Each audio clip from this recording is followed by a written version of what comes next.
Estás escuchando La Nación Podcast. A continuación, Martina Rúa te cuenta cómo multiplicar las horas de tu día para poder hacer más de eso que te gusta en Cómo fabricar tiempo.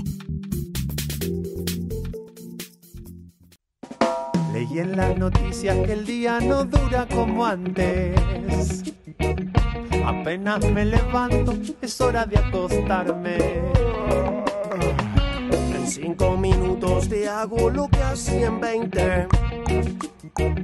Cocino, chateo, estudio, te miro 3 series en Netflix. Ya me descargué 12 apps para organizarme. Me dicen con quién salir y a qué hora va a besarme. Quiero estar en todos lados, eso me pone alterado. Antes que vacuna rusa, quiero estar clonado.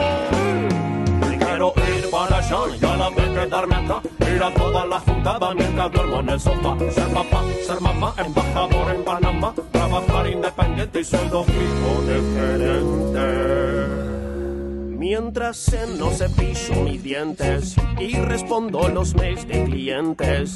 Desde el auto hago yoga en el parking. Mil disculpas, yo soy multitasking. Tipo muerto, andate a la cucha. Escroleo WhatsApp en la ducha.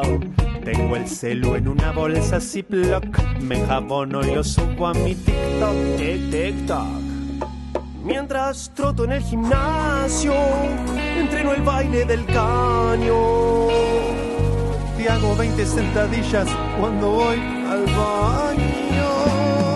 Quiero ir para allá y a la vez quedarme acá. Ir a todas las juntadas mientras duermo en el sofá. Ser papá, ser mamá, embajador en Panamá. Trabajar independiente y sueldo fijo de gerente.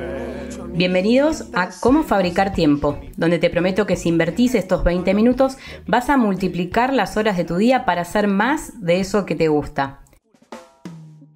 ¿Cómo están? Pasen, pónganse cómodos. Aquí Martu Rúa los saluda. En el episodio anterior hablamos en nuestra sección Toolkit de herramientas del síndrome de la innovación inercial. Aprendimos cuándo a veces usamos tecnología o innovamos por inercia y no desde una real necesidad. Nos animamos a pensar nuevamente en la procrastinación y la gran incidencia que puede tener en nuestras vidas y cómo podemos alcanzar o no nuestras metas. Le pusimos nombre, la reconocimos y también aprendimos algunas técnicas para domarla de la mano de Maxi Japes. Y finalmente, en la sección Homo, hablamos de la incidencia de las redes sociales en nuestra vida. ¿Cuánto deberíamos prepararnos para que un día alguna de ellas deje de estar, teniendo en cuenta las noticias de cómo la ex Twitter, había sido prohibida en Brasil, algo que ya se está levantando para este nuevo episodio? Nuestro mail es podcastcft@gmail.com. Me encanta leerlos, cada una de las preguntas, comentarios y propuestas que dejan ahí, y por supuesto que las voy respondiendo y tomando para los próximos episodios. Así que no dejen de escribir podcastcft@gmail.com. Estamos listos para sumergirnos en el capítulo de hoy, que está cargadísimo de novedades, así que vamos a la primera sección, que es Toolkit.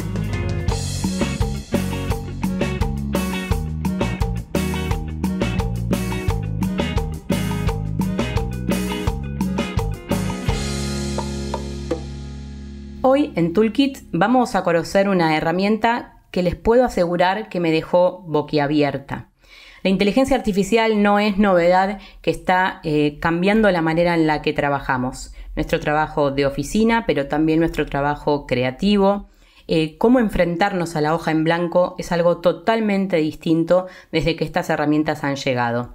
Hoy les quiero hablar de una en particular que me sorprendió por encima de muchas otras. Es una herramienta de Google y, como más de una vez ocurre, la primera versión para probarla es gratuita. Y estoy hablando de Notebook LM. ¿La han probado? Notebook LM. Así se llama esta herramienta, donde es un asistente de inteligencia artificial que te ayuda a ordenar y a entender mejor distintos textos o información a la que quieras acceder. En mi caso, lo que hice fue subirle una nota muy larga que había hecho a Sebastián Campanario, una de las personas que estuvo como invitado en uno de nuestros episodios anteriores.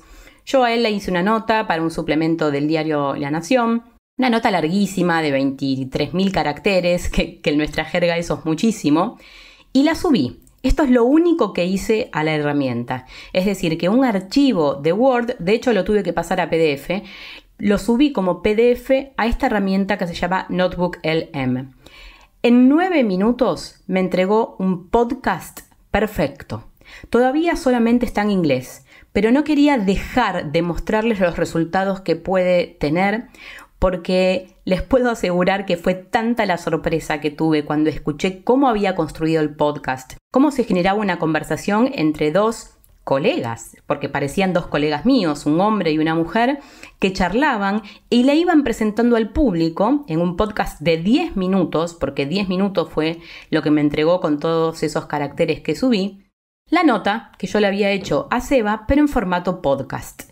Es impresionante lo que han logrado con esta herramienta, la fluidez entre la conversación de estas dos personas, llamémoslas así, o agentes de IA, como ustedes quieran, y cómo van descubriendo los temas que yo fui conversando con Sebastián a lo largo de la entrevista. Para que se den una idea y díganme si ustedes pueden encontrar la diferencia entre un podcast de los que habitualmente escuchan y este realizado enteramente con inteligencia artificial, así empieza este podcast en inglés. Fíjense cómo interactúan las voces. Ever feel like the world's moving so fast you can barely catch your breath? Let alone keep up. Today's deep dive is all about harnessing your natural curiosity to not just survive, But actually thrive. in this era of mind-blowing change. And we're not just throwing around buzzwords here. Yeah. We've got a bit of a playbook for you, drawn from a fascinating interview with Sebastian Campanario. Yeah. He's an Argentine economist and journalist who really digs into this idea of the new longevity. Right. And how curiosity plays a surprising role. Yeah, Campanario is a fascinating guy. Bueno, ahí como escucharon, acaban de presentar el tema. Se escuchan inflexiones en la voz, ¿no? Dos personas que se sienten hasta cómplices, parecería que hace mucho que trabajan juntas, y a partir de ahí van párrafo a párrafo descubriendo los temas que fui conversando con Sebastián. Fíjense cómo presentan, cuando yo le pregunto a Sebastián sobre la curiosidad y qué tan importante es para la creatividad, bueno, estos agentes de IA presentan el tema de la curiosidad de esta manera. Help us understand this. Why is curiosity so powerful? Especially now. Yeah. Think of it this way. In a world that's constantly rewriting its own rules, Okay. just being smart isn't enough. I see. The old playbooks are becoming obsolete faster than ever. Wow. Campanario argues that intelligence without curiosity can actually hold you back. Really? Because you're relying on outdated information and assumptions. So you're stuck in your comfort zone thinking, this is what I'm good at, this is what I know, but that's not necessarily going to cut it anymore. Exactly. A medida que avanzaba la nota, yo contaba cómo el hijo de Sebastián Campanario, Nico, es campeón sudamericano del cubo Rubik, ¿no? Y fíjense también cómo la IA me devolvió esa parte como una parte muy fundamental y cómo es que nos presenta a Nico, el hijo de Seba. Take Campanario's son, Nico. Okay. At 15, Nico became a Rubik's Cube champion. Wow. 15. Now, this wasn't some prodigy thing. Okay. It was pure, focused curiosity. I see. He was fascinated by the puzzle, Yeah. obsessed with figuring it out. And that makes me think, how many times do we dismiss something potentially amazing because we tell ourselves, oh, that's not for me, or I'm not good at that kind of stuff? All the time. Right. And that's Campanario's point. We limit ourselves based on old data.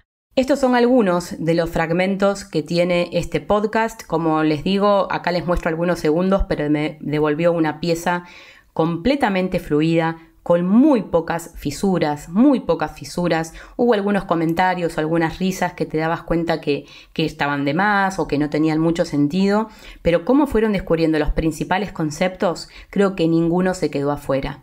Me dejó pensando una vez más en qué es lo solamente humano, qué es la creatividad, cuál va a ser nuestro aporte en esta era donde agentes de inteligencia artificial pueden entregarnos estas piezas, en este caso de un podcast, que es algo de mi profesión. Entonces, ¿qué voy a dar yo en el futuro cuando pueda hacer este tipo de episodios con este tipo de asistentes? Bueno, ojalá que también les haya dado curiosidad, quieran ustedes investigar la herramienta, como les conté, es gratuita. Por ahora, así de fluida solamente la vi en inglés, pero va a tardar muy poco en estar disponible en castellano. Si se animan a ir buceándola en inglés, Notebook LM. Van ahí, simplemente tírenle un texto de lo que quieran. Puede ser una noticia que tomen del diario o un audio de ustedes o un texto de ustedes y vean qué es lo que les entrega y qué les parece el valor o no de esta herramienta.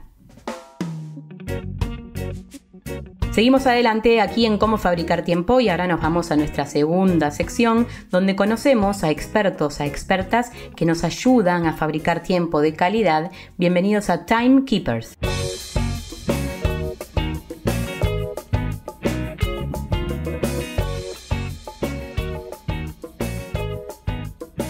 Hoy en Timekeepers hablamos con Ale Marcotte. Ale es una especialista, es coach, es speaker y se encarga de ayudarnos a entender cómo podemos priorizar mejor nuestro tiempo y en especial hizo una guía para aprender a decir que sí o que no cuando es necesario. Charlando con Alejandra me contaba que muchas veces decimos un sí porque tenemos miedo de quedarnos afuera, que tenemos miedo de perder un trabajo, pero en realidad, desde el momento en el que lo pronunciamos, hubiésemos querido decir que no, porque no contamos con el tiempo, los recursos, o a veces no nos queremos comprometer y nos vemos envueltos en una situación que no sabemos ni cómo bajar. Bueno, muchísimo para aprender de ella. También es autora del libro El síndrome del impostor, para entender cuántas veces, ¿no?, nos paramos desde ese lugar y estamos en realidad listos para tomar más de un desafío. Así que hablando de cómo decir que sí, cómo decir que no, ¿se acuerdan de la canción esa? Bueno, cómo decir que sí, cómo decir que no, estas son las preguntas que le hice a Alejandra. ¿Cuáles son las principales razones por las que las personas decimos que sí a compromisos a los que quisiéramos decir que no? O para los que no tenemos los recursos necesarios como tiempo y equipo para tomarlos y subirnos a ellas. Y esto es lo que me dijo. Algunas de las principales razones son que queremos evitar el conflicto, porque tenemos miedo a que la otra persona se enoje o a que la relación se ponga tensa. Y la verdad es que en general tenemos muy poco entrenamiento en tener conversaciones que consideramos que son difíciles, con lo cual a veces preferimos decir que sí cuando quisiéramos decir que no. Por otro lado, también nos preocupa mucho la mirada de los demás, o qué van a decir de mí. Van a decir que soy egoísta, van a decir que soy poco colaborativa. Entonces, ante esa situación, también muchas veces cedemos. Otra de las razones tiene que ver con que creemos que deberíamos poder con todo. Y esto está muy relacionado con el síndrome del impostor, que es uno de los temas que abordo. Creemos que decir que no nos quita profesionalismo. Sin embargo, terminamos comprometiéndonos a cosas que no podemos cumplir o totalmente desbordados. Y algo más, que creemos que si le decimos que sí a todo, entonces las personas nos van a respetar o nos van a querer más. Y acá el punto es, si yo le digo que sí a alguien cuando quiero decir que no, ¿a quién está aceptando la otra persona? ¿A quién está queriendo? ¿Está queriéndome a mí, no siendo auténtica? Entonces eso es para reflexionar. En segundo lugar, le pregunté a Alejandra cuáles son las preguntas que me tengo que hacer antes de comprometerme con un sí. Si nos piden, por ejemplo, hacer algo, lo primero que tenemos que tener claridad es cuáles son las expectativas que hay sobre este pedido. Ejemplo, ¿qué debería hacer? ¿Cuándo debería hacerlo? ¿Y cómo debería hacerlo? Porque eso nos permite dimensionar. Por otro lado, preguntarnos, ok, con todo esto, ¿tengo idea cuál es el tiempo estimado que me va a llevar? Porque en general dimensionamos muy poco lo que tenemos que hacer. Lo que creemos que es 1 hora terminan siendo 4. Otra de las cosas fundamentales es entender si cuando yo acepte voy a tener que mover compromisos de agenda. Porque eso implica que voy a tener conversaciones que tal vez no las tenía pensadas. Algo fundamental, si voy a involucrar a otras personas, como puede pasar en el caso de que alguien que es jefe o jefa de equipo tome una responsabilidad, bueno, ver cómo están las personas de mi equipo o los proveedores eventualmente para ver si pueden realmente tomar ese compromiso en este momento. Y algo no menor, entender qué es lo que me motiva a decir que sí en este caso. Esto tiene que ver con identificar también si lo estoy diciendo porque realmente considero que lo puedo hacer o que es necesario hacerlo y que tengo los recursos, o estoy motivada más, por ejemplo, por algún miedo en particular. Y también, no menor, comprender o preguntarme si hay algo de esto que se puede renegociar. En tercer lugar, le pregunté: Ale, si me doy cuenta de que dije que sí y fue un error, ¿estoy a tiempo de volver atrás? ¿Cuál es la mejor manera de hacerlo? La primera recomendación es tener la práctica de, antes de decir que sí, tomarnos un tiempo, ya sean 10 minutos, 1 hora o un día, para darnos cuenta de si vamos a poder tomar ese compromiso o no. Sobre todo que en la mayoría de los casos no se está incendiando nada y se puede esperar. Después, si ya tomamos el compromiso y necesitamos verlos para atrás porque nos damos cuenta de que no, es fundamental tener claridad de qué es lo que sí vamos a poder cumplir, si es que hay algo de ese pedido que vamos a poder cumplir, y qué es lo que no. Y poder conversarlo con total honestidad, porque la otra persona o la otra parte seguramente planifica lo suyo a partir de eso. Y entender también si hay algo que podemos renegociar, es decir, tal vez yo puedo hacer este trabajo en este tiempo y esta otra parte del trabajo voy a necesitar más días, ¿sí? O voy a necesitar más recursos de algún tipo. Poder plantearlo y entender cuáles son también los márgenes de negociación que tenemos. Por otro lado, fundamental no desatenderse del compromiso y quizás brindar ayuda. Bueno, yo esto no lo puedo hacer, pero mira, te voy a recomendar o te voy a contactar con tal persona que sí lo puede hacer, y eventualmente en algún otro caso quizás haya que hacer algún tipo de resarcimiento. Por eso es fundamental desde antes tener conciencia de que vamos a decir que sí. Espero que hayan encontrado estrategias. Realmente aprendí mucho charlando con ella, con Ale Marcotte. Como les decía, es autora del libro Cómo transformar el síndrome del impostor en tu aliado, y es fundadora también de Aprender del Error, coach y speaker. Así que muchas herramientas para volver a revisar nuestros compromisos, para poder abrazarnos a esos sí que nos llevan hacia nuestras metas y poder decir que no a todo eso que a veces nos rodea y de lo que nos queremos bajar. Llegamos al tercer tiempo de nuestro podcast de hoy y, como siempre, en este momento nos damos el lujo de disfrutar un JOMO, este disfrute de perdernos algo.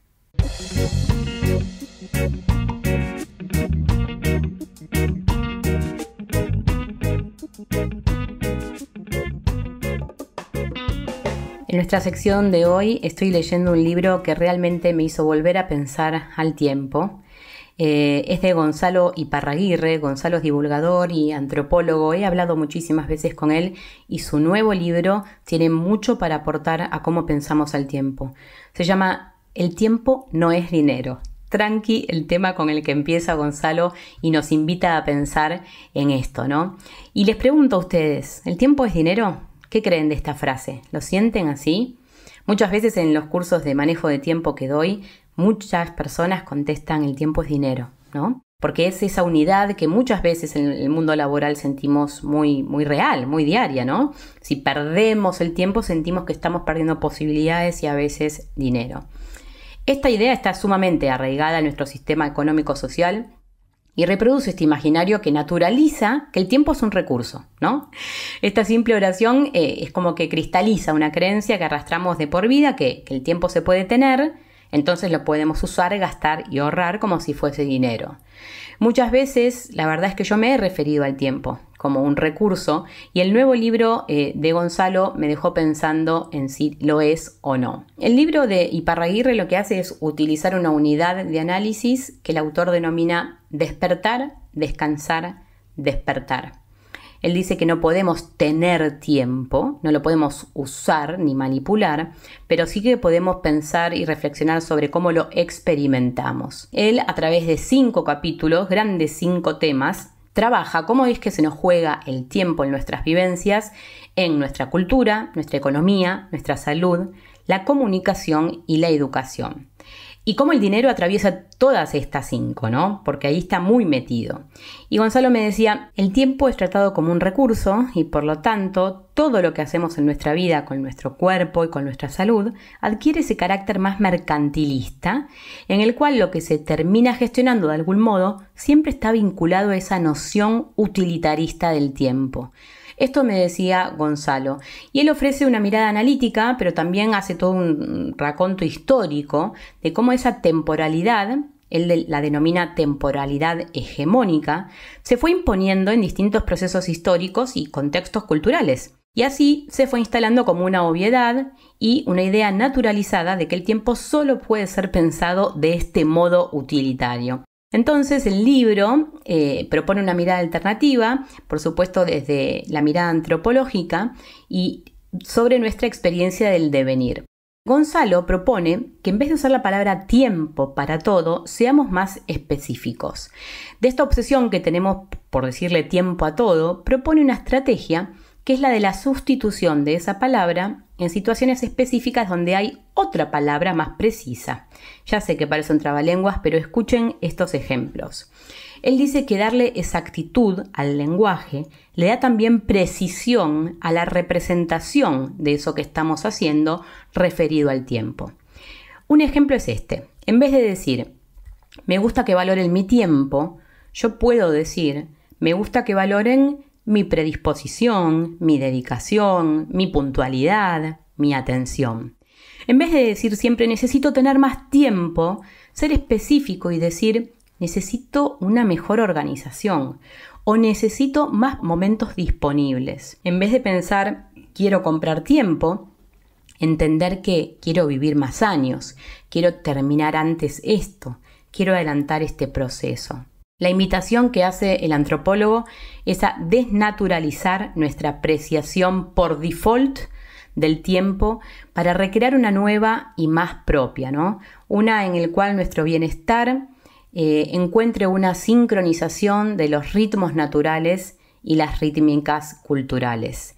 Un libro que no tiene desperdicio, del que seguramente vamos a seguir hablando en otros capítulos porque hay mucho para decir, pero esta propuesta, El tiempo no es dinero, del antropólogo y divulgador Gonzalo Iparraguirre. Hasta aquí este capítulo de cómo fabricar tiempo. Conocimos una nueva herramienta DIA, Notebook LM, para pensar distinto nuestros textos y para darles más claridad, que realmente me dejó boquiabierta con todo lo que podemos lograr. Nos preguntamos por los alcances que puede tener y los invito a explorarla y traspolarla a cada una de sus industrias. Aprendimos técnicas para decir que no y cuidar especialmente esos sí, aprender a cuidar nuestro tiempo y preguntarnos una serie de ítems antes de comprometernos con algo.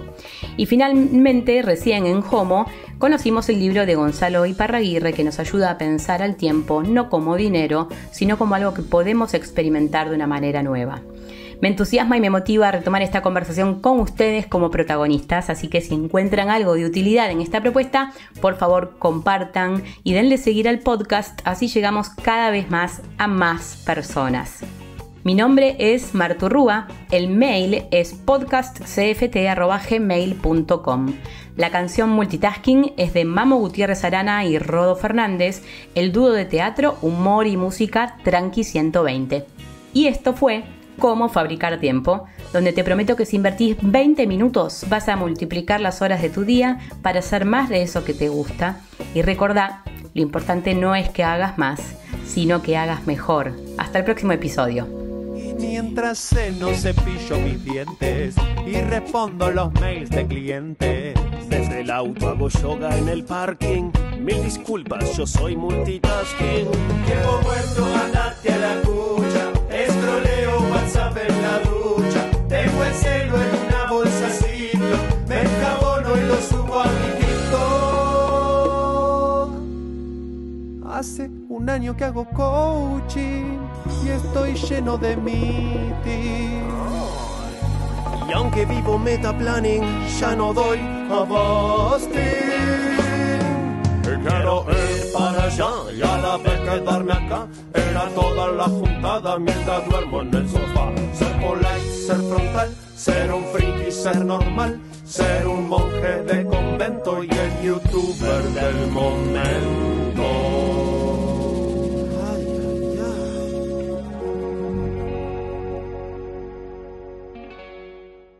Esto fue Cómo fabricar tiempo, un podcast exclusivo de La Nación. Escucha todos los programas de La Nación Podcast en www.lanacion.com.ar. Suscríbete para no perderte ningún episodio. Estamos en Spotify, Apple Podcast, Google Podcast y en tu reproductor de podcast favorito. Seguí escuchando La Nación Podcast.